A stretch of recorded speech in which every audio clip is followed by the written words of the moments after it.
Assalamualaikum warahmatullahi wabarakatuh. Farid Madinah Official kali ini akan mengupas tentang kisah Nabi Idris alaihissalam. Kisah Nabi Idris alaihissalam merupakan kisah yang syarat akan peringatan bagi kaum muslimin. Sebagai manusia pilihan, ia telah diberi kesempatan oleh Allah Subhanahu wa Ta'ala untuk merasakan kematian, melihat surga, dan melihat neraka. Pengalaman yang pastinya akan membuat merinding. Nabi Idris adalah keturunan ke-6 dari Nabi Adam alaihissalam. Dia adalah putra dari Kabil dan Iklimah, putra dan putri Nabi Adam alaihissalam. Saat itu, Allah memerintahkan Nabi Idris untuk mengajak seluruh manusia agar berjalan di jalan kebenaran. Saat itu dia adalah manusia pertama yang menerima wahyu lewat malaikat Jibril ketika dirinya berusia 82 tahun. Dalam Al-Quran, Idris alaihissalam disebutkan sebagai Nabi tertua. Setelah kematian Nabi Adam, orang-orang mulai melupakan kata-kata dan ajaran Allah. Kemudian Allah mengirim Idris, salah satu generasi ke-6 Nabi Adam. Lahir dan dibesarkan di Babel, misi Idris adalah membimbing orang-orang kembali ke jalurnya. Namun sangat sedikit yang mendengarkan. Allah memberikan beberapa mukjizat kepada Nabi Idris dalam bentuk kejujuran, kecerdasan, keterampilan, dan kemampuan dalam menciptakan hal-hal yang dapat memfasilitasi kegiatan manusia, seperti astrologi, mengenali tulisan, berhitung, menjahit, dan lain sebagainya. Berikut ini kisah Nabi Idris mengenai kematian dan saat pertama kali melihat surga telah dirangkum dari berbagai sumber. Mukjizat Nabi Idris sebagai seorang nabi.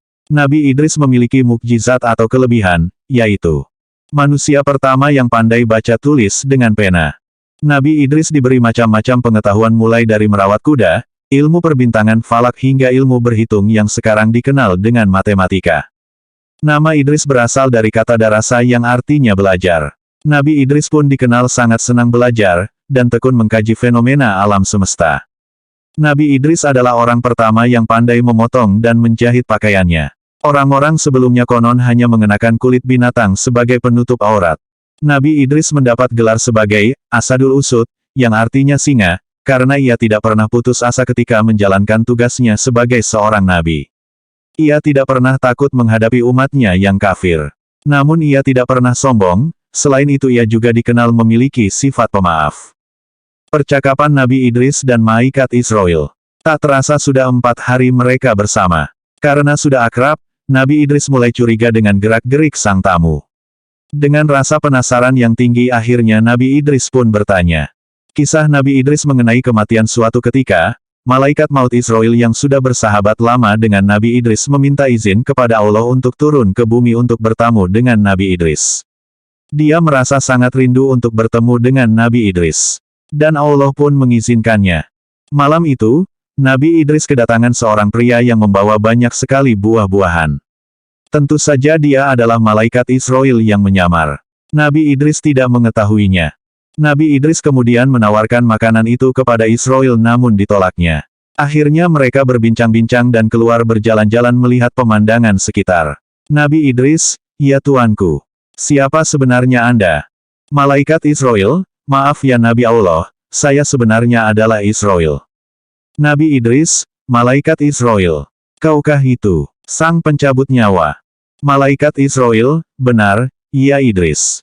Nabi Idris, "Sudah 4 hari engkau bersama denganku. Apakah engkau juga menunaikan tugasmu dalam mencabut nyawa makhluk-makhluk di dunia ini?" Malaikat Israel, "Wahai Idris, selama 4 hari ini banyak sekali nyawa yang telah saya cabut. Roh makhluk-makhluk itu bagaikan hidangan di hadapanku, aku ambil mereka bagaikan seseorang sedang menyuap-nyuap makanan." Nabi Idris, "Wahai malaikat Israel, lantas apa maksud kedatangan engkau kemari? Adakah engkau ingin mencabut nyawaku?" Malaikat Israel, "Tidak Idris. Saya datang memang untuk mengunjungimu, karena saya rindu dan Allah mengizinkan saya." Nabi Idris, "Wahai Israel, saya punya satu permintaan dan tolong kabulkan. Tolong cabut nyawa saya, dan minta izin ke Allah untuk mengembalikan nyawa saya. Saya hanya ingin merasakan sakaratul maut yang banyak orang katakan sangat dahsyat." Malaikat Israel, "Sesungguhnya saya tidaklah mencabut nyawa seseorang pun, melainkan hanya dengan izin Allah." Malaikat Israel mencabut nyawa Nabi Idris. Kemudian Allah mengabulkan permintaan sang Nabi. Dan malaikat Israel pun mencabut nyawa Nabi Idris saat itu juga. Malaikat Israel menangis melihat sahabatnya merasakan kesakitan. Setelah mati, Allah menghidupkan kembali Nabi Idris. Setelah hidup Nabi Idris menangis sejadi-jadinya. Dia tidak bisa membayangkan jika manusia-manusia lain mengalami sakaratul maut dengan kedahsyatan yang sama. Nabi Idris tidak tega jika ada umatnya harus sengsara di ujung hidup dan mati. Sejak saat itu, Nabi Idris makin giat mengajak umatnya untuk senantiasa berbuat kebaikan dan jujur untuk hal-hal kebenaran. Kisah Nabi Idris melihat surga dan neraka. Suatu hari ketika Nabi Idris dan malaikat Israel beribadah bersama, kemudian Nabi Idris mengajukan permintaan unik. Bisakah engkau membawa saya melihat surga dan neraka, wahai malaikat Israel? Tanya Nabi Idris alaihissalam. Malaikat Israel pun menjawab, wahai Nabi Allah, lagi-lagi permintaan darimu sungguh aneh. Mengapa engkau meminta hal itu? Bahkan para malaikat pun takut melihat neraka, wahai Nabi Allah. Nabi Idris menjawab, terus terang, saya takut sekali dengan azab Allah itu. Tapi mudah-mudahan iman saya menjadi tebal setelah melihatnya. Nabi Idris pingsan setelah melihat neraka. Kemudian malaikat Israel meminta izin kepada Allah dan mendapatkan restu. Keduanya pun pergi untuk melihat neraka. Saat hampir dekat, Nabi Idris langsung pingsan.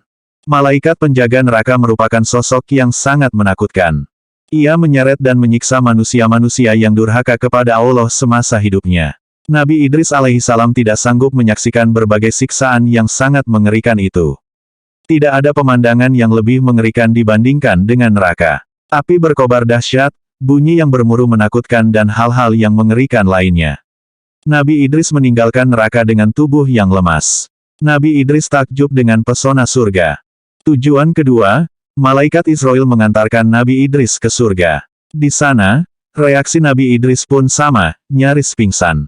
Tapi bukan karena takut, melainkan takjub dengan pesona dan keindahan semua yang ada di surga.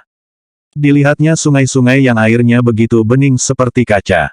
Sementara itu di pinggir sungai terdapat pohon-pohon yang bagian batangnya terbuat dari pik dan emas. Lalu ada juga istana-istana untuk para penghuni surga. Di setiap penjuru ada pohon yang menghasilkan buah-buahan, buahnya pun begitu segar, ranum dan harum.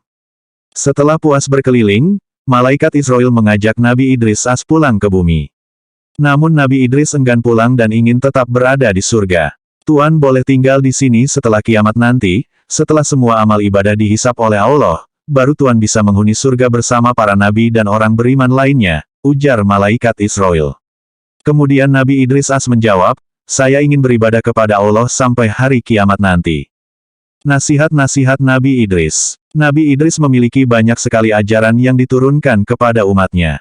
Tentu saja untuk dilakukan agar hidup lebih baik. Ada beberapa pesan yang disampaikan oleh Nabi Idris alaihissalam semasa hidupnya kepada para umat. Pesan atau nasihat itu antara lain. 1. Sholat jenazah lebih sebagai penghormatan, karena pemberi syafaat hanya Tuhan sesuai ukuran amal kebajikan. 2. Besarnya rasa syukur yang diucapkan, tetap tidak akan mampu mengalahkan besarnya nikmat Tuhan yang diberikan. 3. Sambutlah seruan Tuhan secara ikhlas, untuk salat, puasa, maupun menaati semua perintahnya. 4.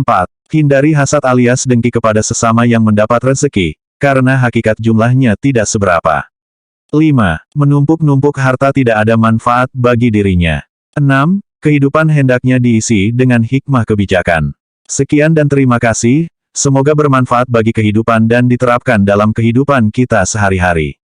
Jangan lupa dukungannya dengan cara subscribe di channel YouTube ini. Wabillahi taufik wal hidayah. Assalamualaikum warahmatullahi wabarakatuh. Biamanillah.